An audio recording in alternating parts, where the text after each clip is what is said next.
sa amin naman kasi, hindi naman kami na iisa bawat maglaro sa amin.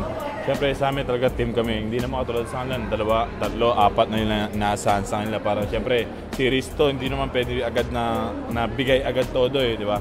Hindi naman one game lang eh, series to. Kaya sa amin talagang team talaga kami hanggat nakuha namin itong 3-1.